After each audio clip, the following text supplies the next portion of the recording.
Hello, my dear ones. It is another Saturday afternoon, and we are here to read together.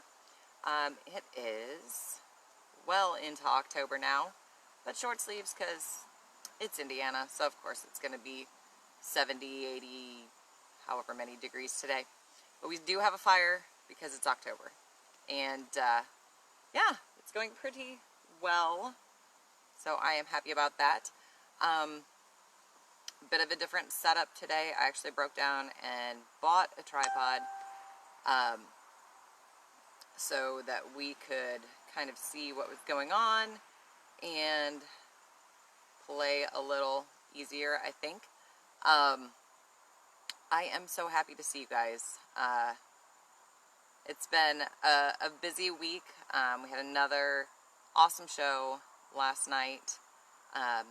Final night tonight. So if you are in Muncie, come out and see us. We do have chairs spaced apart, but I think we're allowed to seat 20, so that would be awesome. If we could get 20 people tonight, that would feel like a full house. So yeah, if you guys are in town, please come out and see us. It's $8 for adults, $5 for students, and yeah, it's a good show. So today we are going to read part 2 of Dracula. I am thinking about possibly doing a couple of extra installments that I may just record and then share with you guys. Sorry, I have logged in as Charles on Facebook, so I'm trying to see what we can see here.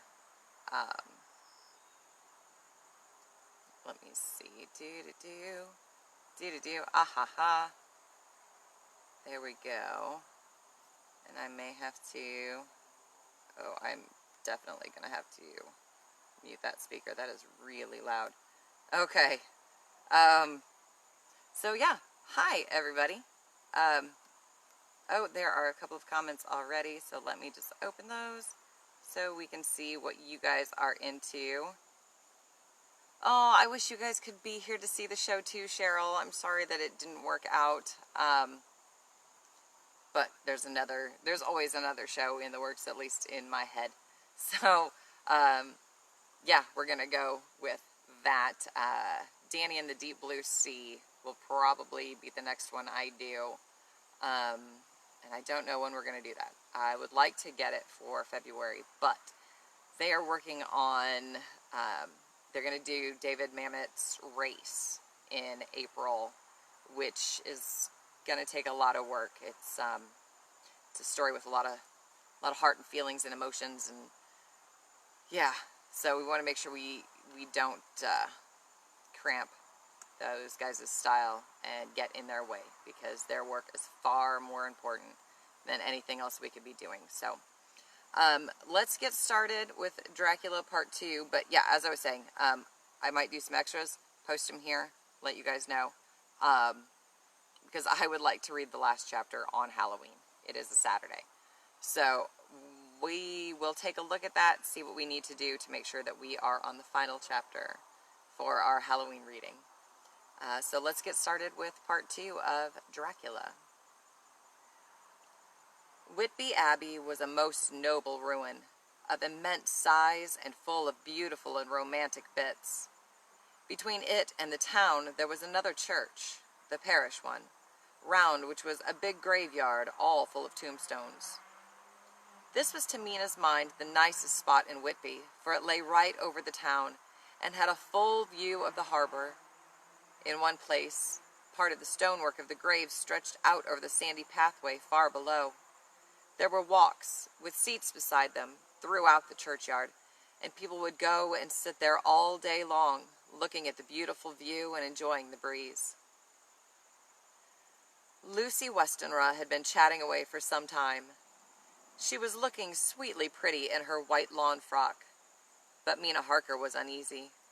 She had not heard from her husband and was very concerned. Then, too, her dear friend who sat beside her had lately taken to her old habit of walking in her sleep. Lucy's mother had spoken to Mina about it, and they decided that Mina was to lock the door of their room every night. Mrs. Westenra had got an idea that sleepwalkers always go out on roofs of houses and along the edges of cliffs, and then get suddenly wakened and fall over with a despairing cry that echoes all over the place. Lucy was to be married to a young doctor in the autumn, and she was already planning out her dresses and how her house was to be arranged. Mina sympathized with her, for she did the same with her home in Exeter, only Jonathan and she had to start in life in a very simple way, and have had an ongoing struggle to make both ends meet.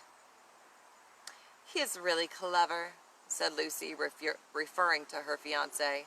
"Just fancy, he is only 29, and he has an immense lunatic asylum all under his own care.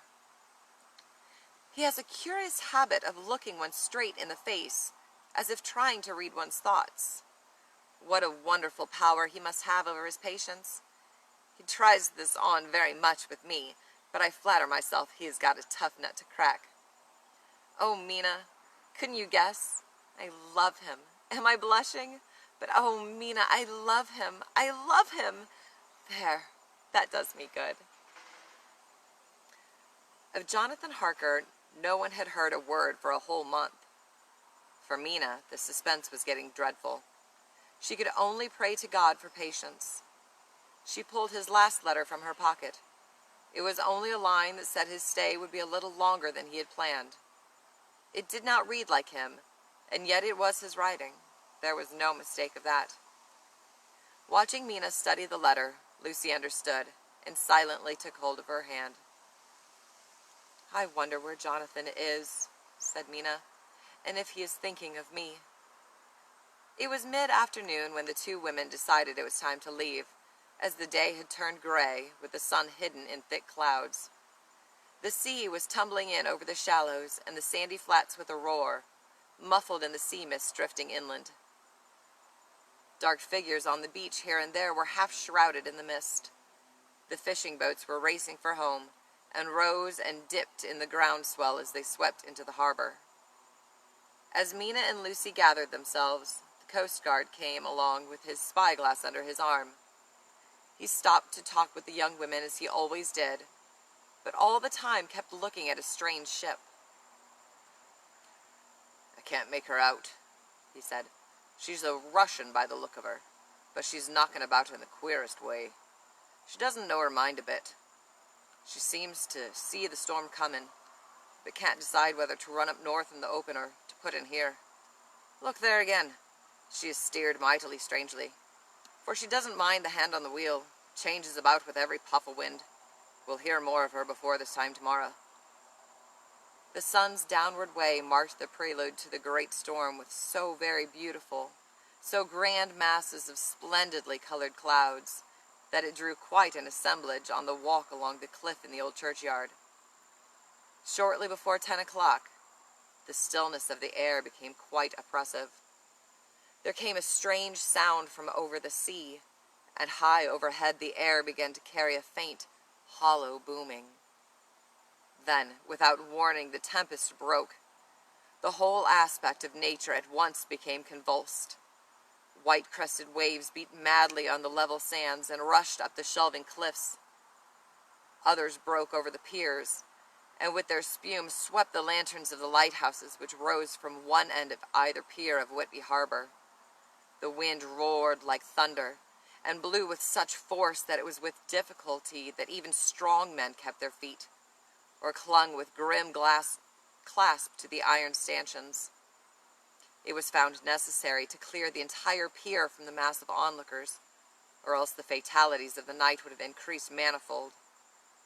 Before long, the searchlight discovered some distance away the schooner which had been noticed earlier by the Coast Guard. The wind had by this time backed to the east, and there was tenseness among the watchers on the cliff as they realized the terrible danger in which she now was. The wind suddenly shifted to the northeast, and the remnant of the sea fog melted in the blast. And then, amazingly, between the piers, leaping from wave to wave as it rushed at headlong speed, swept the strange schooner before the blast, with all sail set and gain the safety of the harbor. The searchlight followed her, and a shudder ran through all who saw her, for lashed to the helm was a corpse, with drooping head, which swung horribly to and fro at each motion of the ship. No other form could be seen on the deck at all. Oh, sorry guys. One page too many.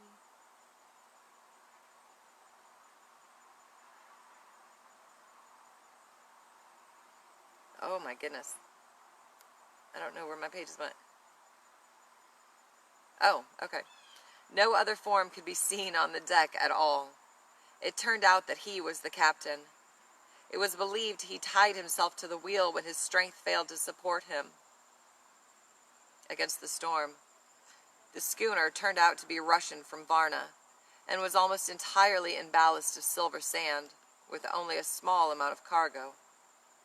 But strangest of all, the very instant the shore was touched, an immense dog sprang up on deck from below, as if shot up by the concussion, and running forward, jumped from the bow on the sand, and seemed to have disappeared entirely from the town. It may be that he was frightened, and made its way onto the moors, where it remained hiding in terror. Early next morning, a large dog, a half-bred mastiff belonging to a coal merchant close to Tate Hill Pier, was found dead in the roadway opposite its master's yard. It had been fighting, and manifestly had had a savage opponent, for its throat was torn away and its belly was slit open as if with a savage claw. Oh my.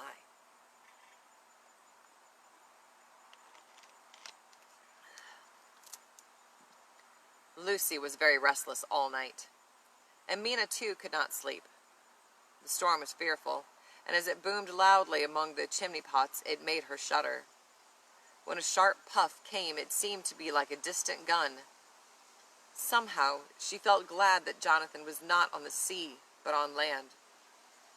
But oh, was he on the land or sea? Where was he, and how? She was getting fearfully anxious about him, and soothed herself to sleep with repeated prayers. It was well past midnight when suddenly Mina became broad awake, and sat up with a horrible sense of fear upon her, and of some feeling of emptiness around her. The room was dark, so she could not see Lucy's bed. She stole across and felt for her. The bed was empty. She lit a match and found that Lucy was not in the room. The door was shut, but not locked as Mina had left it. She feared to wake Lucy's mother, who had been more than usually ill lately, so threw on some clothes and got ready to look for her. She ran downstairs and looked in the sitting room. Not there. Then she looked in all the other rooms of the house with an ever-growing fear chilling her heart. Finally, she came to the hall door and found it open. She feared that Lucy might have gone out as she was. There was no time to think of what might happen. A vague, overmastering fear obscured all details. She took a big, heavy shawl and ran out. The clock was striking 1 as she was in the crescent, and there was not a soul in sight. She ran along the north terrace, but could see no sign of the white figure which she expected. At the edge of the west cliff, above the pier, she looked across the harbor to the east cliff, in the hope or fear, she didn't know which, of seeing Lucy in their favorite seat. There was a bright full moon with heavy black driving clouds, which threw the whole scene into a fleeting diorama of light and shade as they sailed across. She could see the ruins of the abbey coming into view, and as the edge of a narrow band of light as sharp as a sword cut moved along, the church and churchyard became gradually visible. Whatever her expectation was, it was not disappointed, for there, on their favorite seat, the silver light of the moon struck a half-reclining figure, snowy white. It seemed as though something dark stood behind the seat, and bent over it. Whatever it was, whether man or beast, she could not tell. Mina did not wait to catch another glance, but flew down the steep steps to the pier, and along by the fish market to the bridge, which was the only way to reach the east cliff. The town seemed as dead, for not a soul did she see. She rejoiced that it was so, for she wanted no witness of poor Lucy's condition. The time and distance seemed endless, and her knees trembled and her breath came labored as she toiled up the endless steps to the abbey.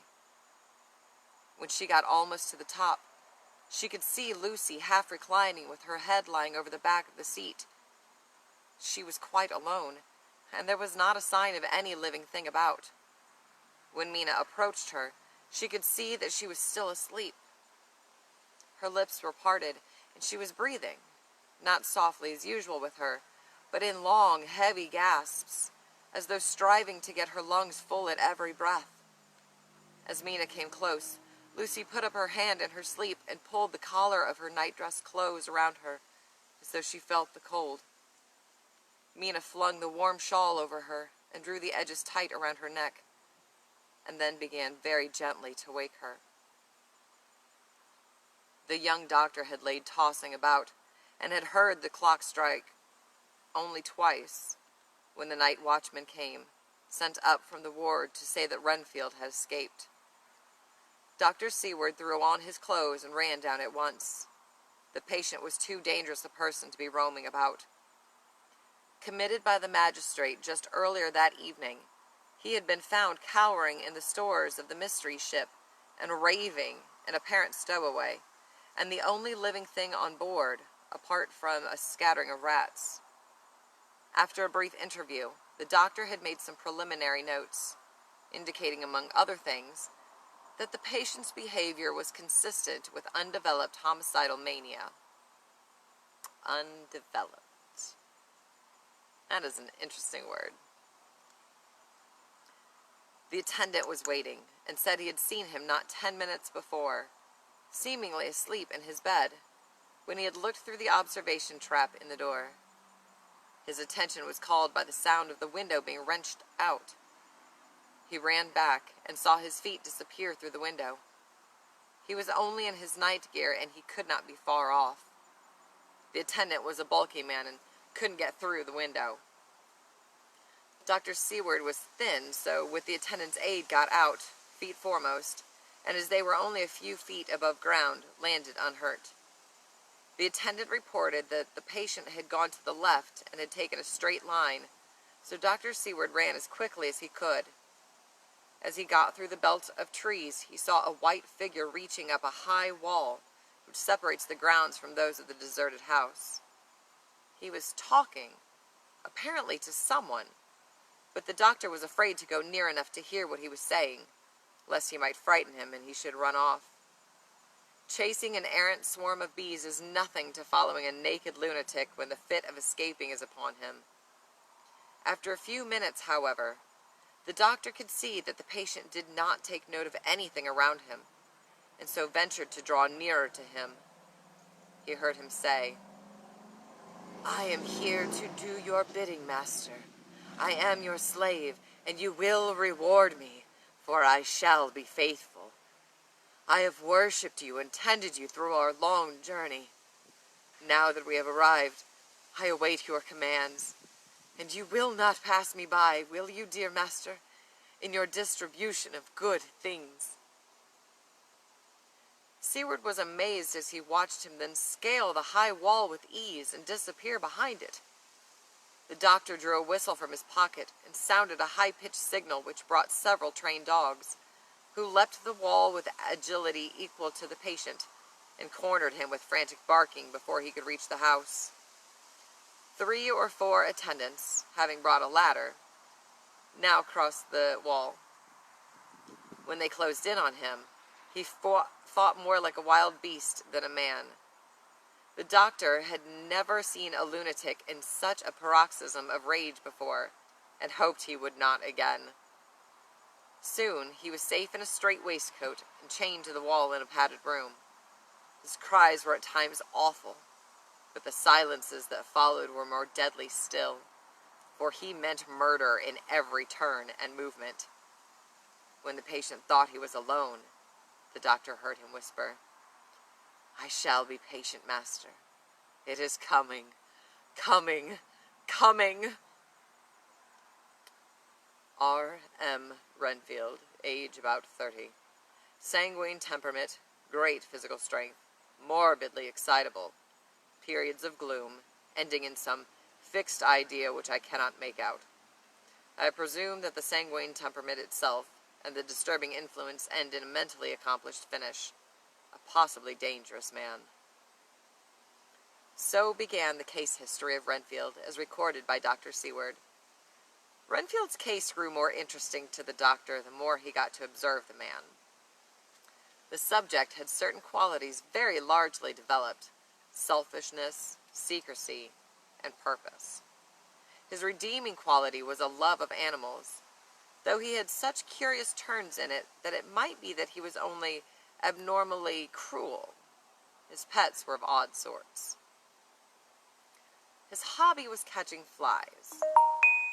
He had accumulated such a quantity that the doctor had to object. He did not break out into a fury as he feared, but took the matter in simple seriousness.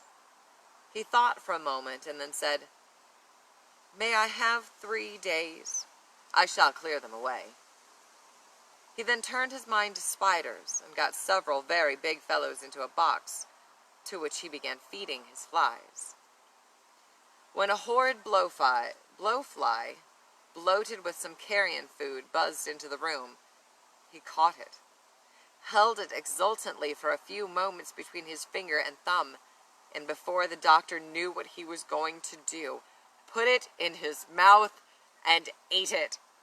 Oh, I love it.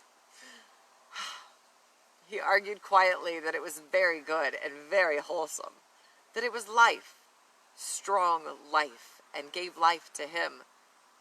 The doctor decided to observe how he got rid of his spiders. Renfield kept a little folder in which he was always jotting down something. Whole pages of it were filled with masses of tiny figures or symbols, grouped into batches, and neatly grouped again, some horizontally and some alongside, vertically. The doctor wondered if he might be keeping some sort of log of his insect population. The overall appearance was like an auditor's notebook, but it was all completely unintelligible. Mina Harker was off by train to London to visit her ailing father. During her stay, she would visit the law offices of Hawkins and Harker, where she would seek some clue regarding her husband's situation from Mr. Hawkins, in whose service Jonathan had grown into manhood, and with whom he was now the junior partner. At least she hoped he could share some information about the client her husband was visiting. She had been somewhat reluctant to leave her dear friend in Whitby to the attendance of her frail mother, and was inclined to post a note of concern to Dr. Seward.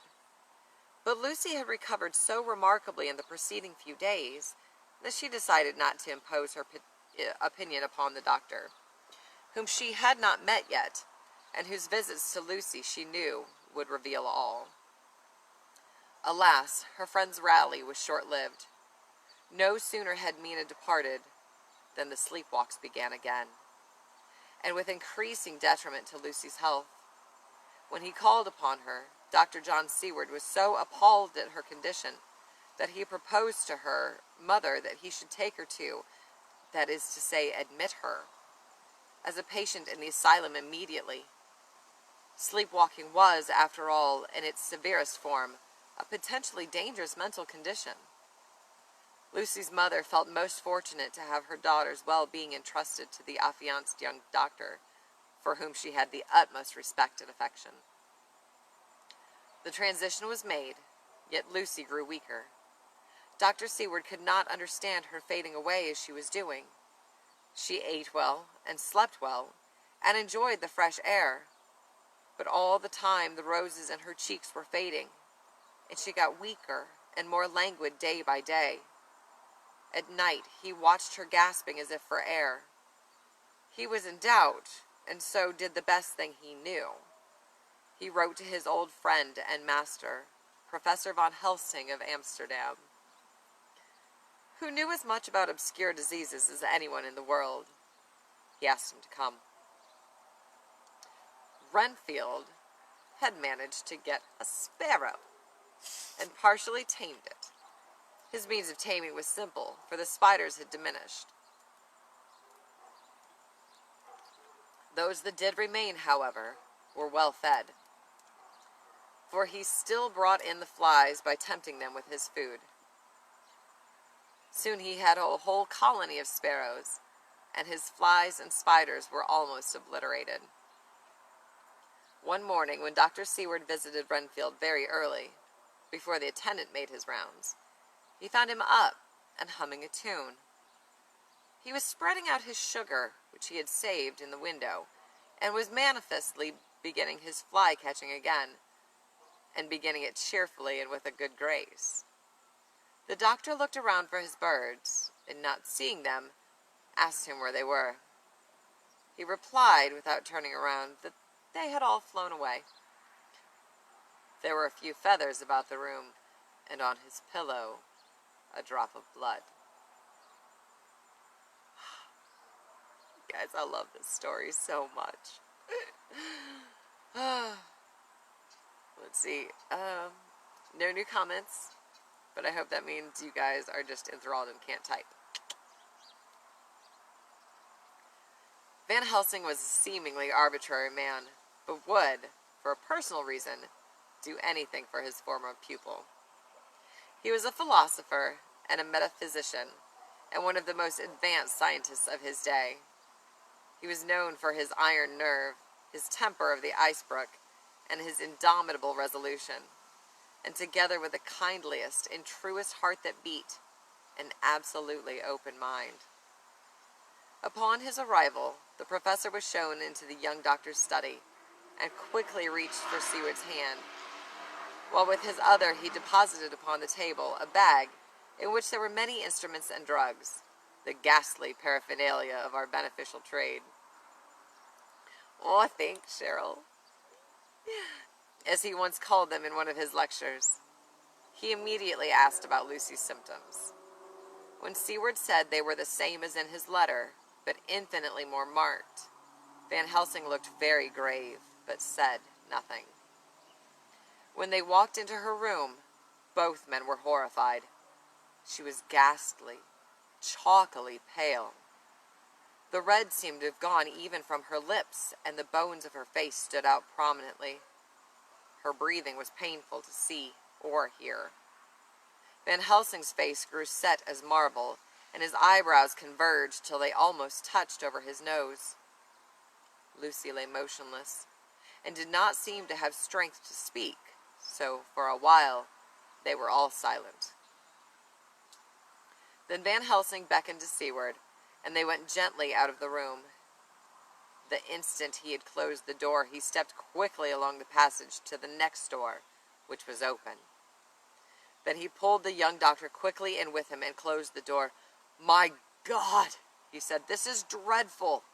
This is not time to be lost. She will die for sheer want of blood to keep the heart's action as it should be. There must be a transfusion of blood at once. Is it you or me?" "I'll get ready at once," said the younger man in reply. "Then I will bring up my bag. I am prepared." With swiftness, but with absolute method, Van Helsing began the operation. As the transfusion went on, something like life seemed to come back to poor Lucy's cheeks, and through Seward's growing pallor, the joy of his face seemed absolutely to shine. No man knows till he experiences it what it is to feel his own lifeblood drawn away into the veins of the woman he loves. After a bit, Van Helsing began to grow anxious, for the loss of blood was telling on Seward, strong man as he was. It gave an idea of what a terrible strain Lucy's system must have undergone, that what weakened Seward only partially restored her. Van Helsing held up a warning finger. "Do not stir," he said. "I fear that with growing strength she may wake, and that would make danger. Oh, so much danger. But I shall precaution take. I shall give hypodermic injection of morphia." He proceeded then, swiftly and deftly, to carry out his intent. The effect on Lucy was not bad. for the faint seemed to merge subtly into the narcotic sleep. It was with a feeling of personal pride that Seward could see a faint tinge of color steal back into the pallid cheeks and lips. The professor watched him critically. "That will do," he said. "Already?" the young man remonstrated. To which Van Helsing smiled a sad sort of smile as he replied, "You will have work, much work to do for her and for others, and the present will suffice." When they stopped the operation, he attended to Lucy, while Seward applied digital pressure to his own incision. He laid down and waited his leisure to attend to him, for he felt faint and a little sick. By and by, Van Helsing bound up his wound and sent him downstairs to get a glass of wine for himself. When Seward came back, he found the professor examining 2 small punctures in the patient's neck, which had revealed themselves as he had adjusted the pillow to the patient's head. There was no sign of disease, but the edges were white and worn-looking, as if by some trituration.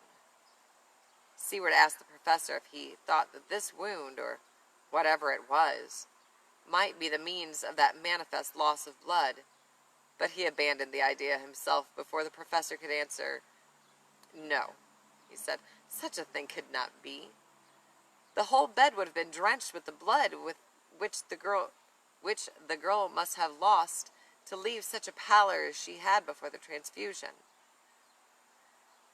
The professor looked at him carefully, and then said, "You are not much the worse.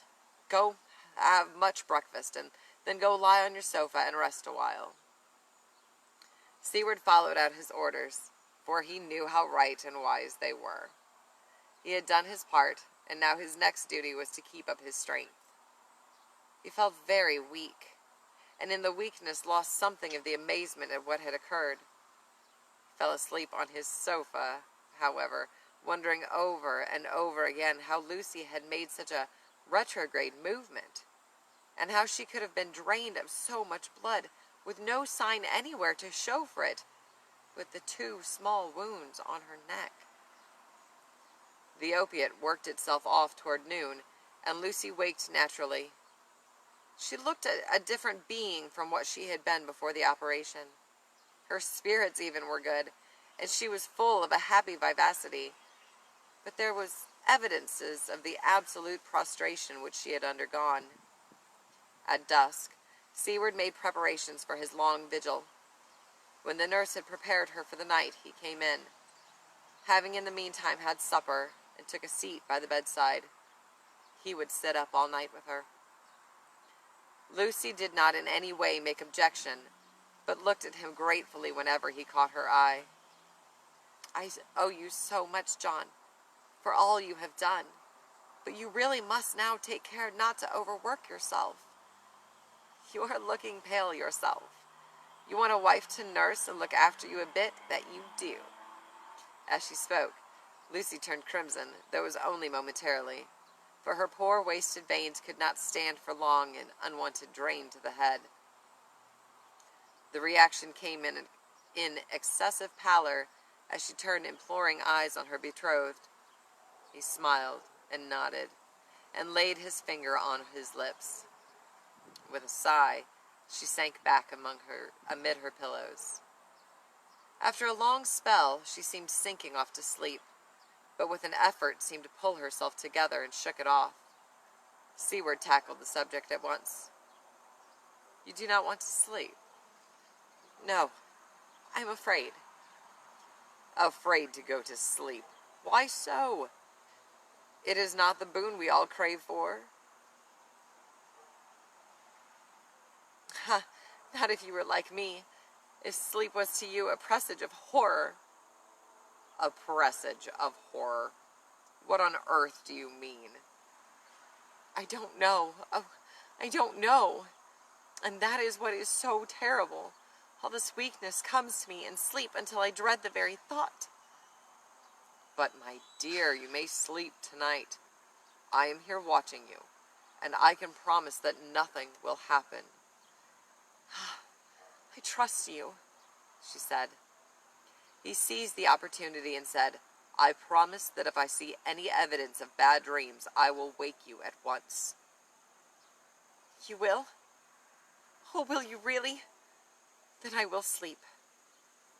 And with this, she gave a deep sigh of relief, and just before she sank back into sleep, how good you are to me, John.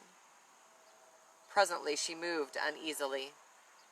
At the same moment there came a sort of dull flapping or buffeting at the window. Seward went over to it softly and peeped out by the corner of the blind. There was a full moonlight, and he could see that the noise was made by a great bat which wheeled around, doubtless attracted by the light, although so dim, and every now and again struck the window with its wings. He came back to his seat, and all night long he watched by her. She never stirred, but slept on in a deep, tranquil, life-giving, health-giving sleep. Her lips were slightly parted, and her breast rose and fell with the regularity of a pendulum. There was a smile on her face, and it was evident that no bad dreams had come to disturb her peace of mind, or his. Seward was conscious of the professor's hand on his head, and startled awake all in a second. That is one of the things they learned in an asylum. And how is our patient? Come, let us see. Van Helsing stepped with his soft cat-like tread over to the bed. As Seward gently raised the blind, and the morning sunlight flooded the room, he heard the professor's low hiss of inspiration, and knowing its rarity, a deadly fear shot through his heart. As he passed over, the professor moved back, and his exclamation of horror, Gott in Himmel, needed no enforcement from his agonized face. He raised his hand and pointed to the bed, and his iron face was drawn and ashen white. Seward felt his knees begin to tremble. There, on the bed, seemingly in a swoon, lay poor Lucy, more horribly white and wan-looking than ever. The lips were white, and the gums seemed to have shrunken back from the teeth, as we sometimes see in a corpse after a prolonged illness. Quick, he said, bring the brandy. The young man flew to the dining room and returned with the decanter. The other wetted the poor white lips with it, and together they rubbed palm and wrist and heart. Van Helsing felt her heart, and after a few moments of agonizing suspense said, All our work is undone. She is dying. There is no more we can do. It will not be long now. Then in more matter-of-fact tones he added, It will be much difference, mark me, whether she dies conscious or in her sleep. The young doctor covered his face with his hands and slid down on his knees by the bed, where he remained, perhaps a minute, with his head buried. Van Helsing took him by the hand and raised him up. Come, he said, my dear fellow, summon all your fortitude. It will be best and easiest for her. Van Helsing, with his usual forethought, Van Helsing began putting matters straight and making everything look as pleasing as possible. He even brushed Lucy's hair, so that it lay on the pillow in its usual sunny ripples. For a little bit, her breast heaved softly, and her breath came and went like a tired child's. And then insensibly there came a strange change, as her breathing grew stertorous. The mouth opened, and the pale gums, drawn back, made the teeth look long and sharp. In a sort of sleepwalking, vague, unconscious way she opened her eyes, which were dull and hard at once, and whispered in a soft, voluptuous voice, such as her betrothed had never heard from her lips. John, oh, my love, I am so glad you have come. Kiss me. He bent eagerly over to kiss her, but at that instant Van Helsing, who had been startled by her voice, swooped upon him, and catching him by the neck with both hands, dragged him back with a fury of strength which one would never have thought he possessed, and actually hurled him across the room. "Not on your life," he said. "Not for your living soul and hers." And he stood between them like a lion at bay. Seward was so taken aback that he did not know for a moment what to do or say. Van Helsing kept his eyes fixed on Lucy, and saw a spasm as of rage flit like a shadow over her face. The sharp teeth clamped together. Then her eyes closed, and she breathed heavily. Very shortly after, she opened her eyes in all their softness, and putting out her poor, pale, thin hand, took Van Helsing's great brown one. Drawing it close to her, she kissed it. "My true friend," she said in a faint voice, but with untellable pathos. "My true friend and his. Guard him and give me peace." "I swear it," he said solemnly, kneeling beside her and holding up his hand as one who registers an oath. Then he turned to Seward and said to him, "Come, my child, take her hand in yours and kiss her on the forehead, and only once." Then Lucy's breathing became stertorous again, and all at once it ceased. "This is over," said Van Helsing. "She is dead."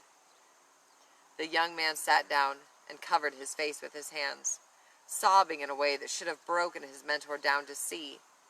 Yet Van Helsing was looking at Lucy, and his face was sterner than ever. Some change had come over her body. Death had given back part of her beauty, for her brow and cheeks had recovered some of their flowing lines. Even the lips had lost their deathly pallor. It was as if the blood, no longer needed for the working of the heart, had gone to make the harshness of death as little rude as might be. "We thought her dying while she slept, and sleeping when she died." Seward stood behind Van Helsing and said, "There is peace for my poor girl at last. It is the end." The professor turned to him and said with grave solemnity, "Not so, alas, not so. It is only the beginning." Yeah. Right, it's only the beginning. Oh, I love it so much.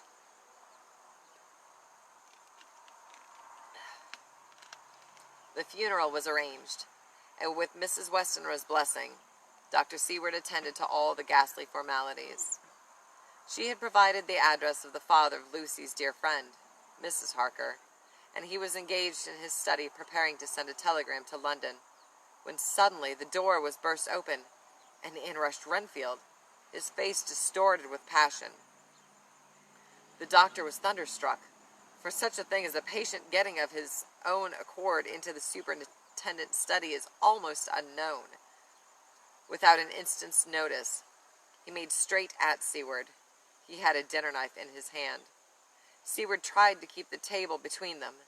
Renfield was too quick and too strong for him, however, for before he could get his balance, the madman had struck at him and cut his left wrist rather severely.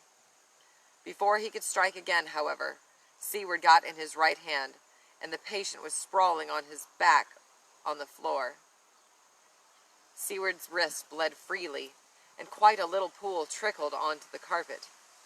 Seeing that his friend was not intent on further effort, Seward occupied himself with binding up his wrist, keeping a wary eye on the prostrate figure all the time. When the attendants rushed in, and they turned their attention to the patient, his employment positively sickened them.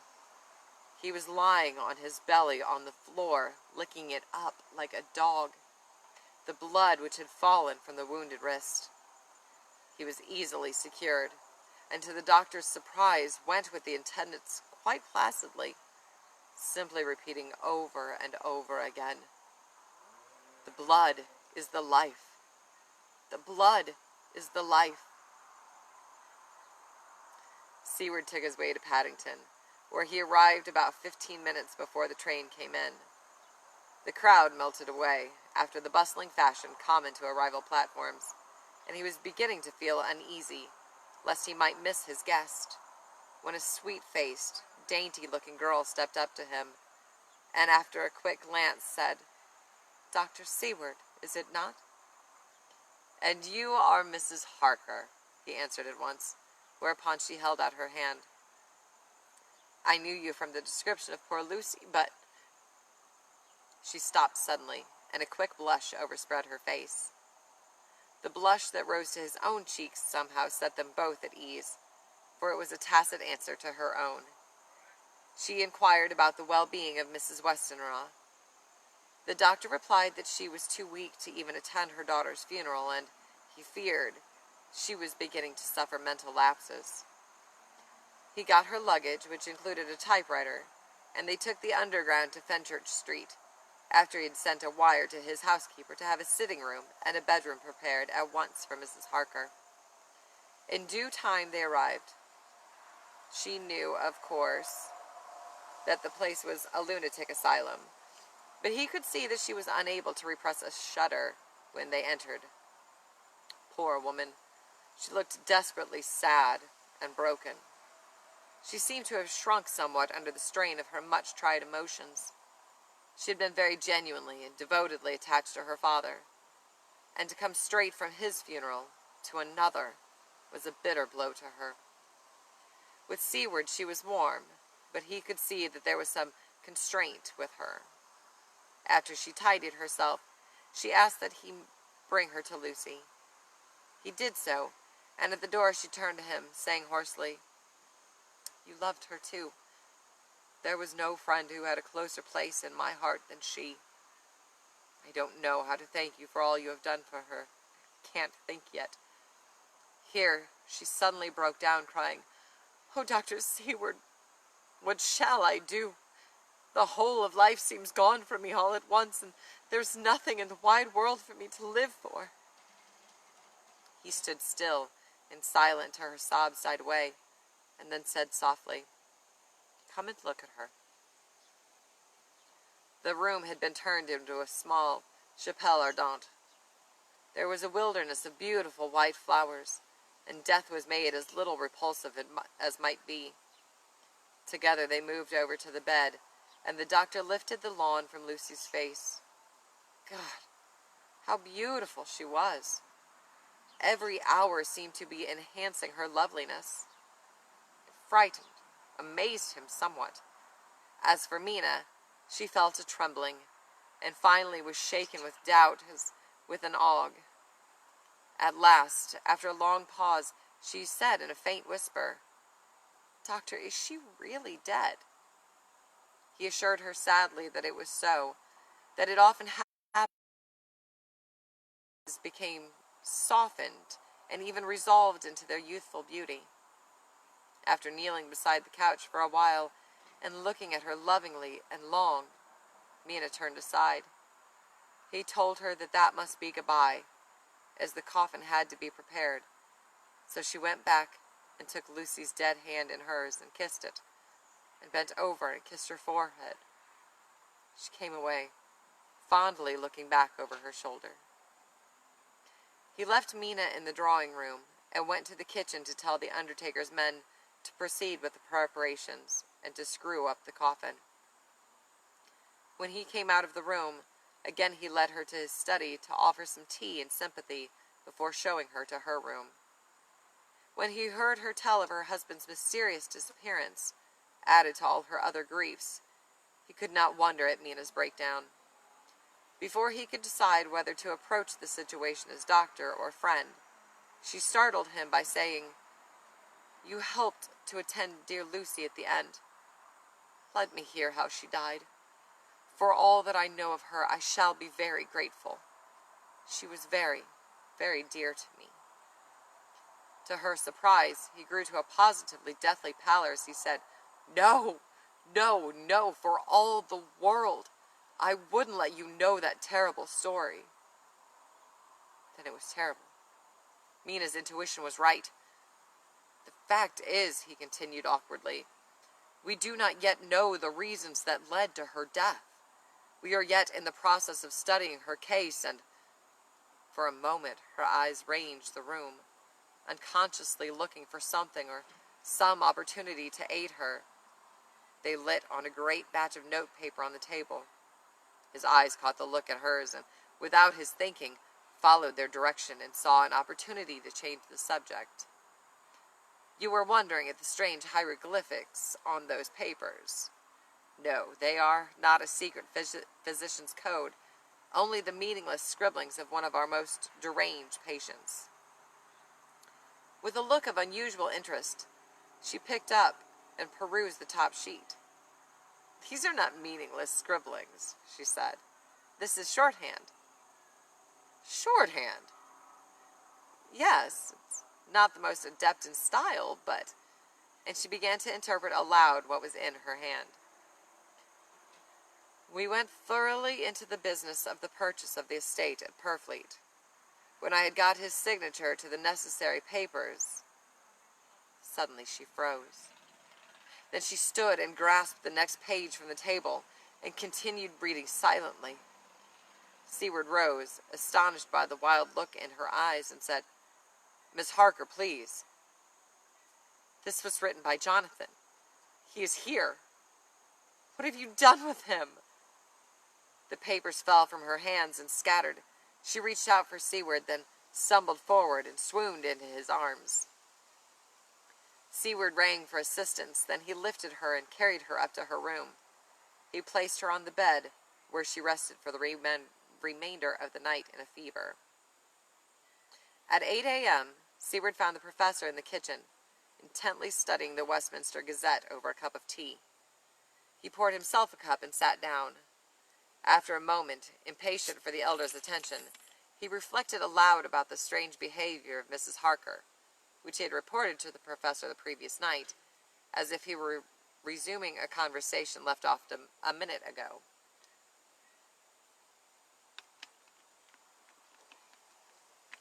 We have both seen this type of self-delusion before, though it is unusual that it originates in the marks upon a page made by a lunatic. It is not surprising when you consider the stress put upon that poor woman by the loss of her father and her best friend almost at the same time, and the unknown whereabouts of her husband. So, you are quick to dismiss it as hallucinations, my young friend, said the professor, without lifting his eyes from the newspaper. Either that, or she is misinterpreting what the shorthand says, if it is shorthand, reading into innocuous phrases, signals, and clues that support what she so desperately wishes to believe, that her husband is alive and well. Remarkable. Van Helsing removed his glasses and put down the paper. You must have her put down a complete transcript of the collected... Sorry, guys. Yeah, okay. It just seemed like it would jump to a weird page. You must have her put down a complete transcript of the collected notes of Mr. Renfield as soon as Madam is up to it. If nothing else, it may help unravel the mystery of your prize patient. But for now, another task is at hand, concerning the corpse of Miss Lucy. Before night, I want you to bring me a set of post-mortem knives. Must we make an autopsy? Yes and no. I want to operate, but not what you think. Let me tell you now, but not a word to another. I want to cut off her head and take out her heart. Ah, you a surgeon, and so shocked. You, whom I've seen with no tremble of hand or heart, do operations of life and death that make the rest shudder. Oh, but I must not forget, my dear friend John, that you loved her. And I have not forgotten it, for it is that I shall operate, and you must not help. When she is coffined ready for tomorrow, you and I shall come when all sleep.